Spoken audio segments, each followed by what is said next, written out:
Ginoo, salamat kay Lord ng imong pulong nagaingon nga wala imposible diha nimo Ginoo nga luwason nimo akong pamilya nga mag-provide ka sa tanan namong gikinahanglan. Salamat Lord, ayuhon nimo ang mga balatian sa ako nga mga igsuon diha sa pagtuo Lord tungod kay gamhanan ka Ginoo. Sa ngalan ni Jesus, amen.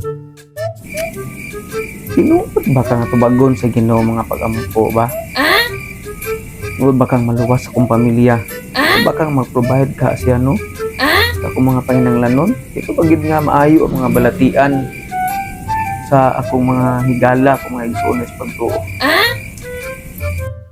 Uda mo salig eh.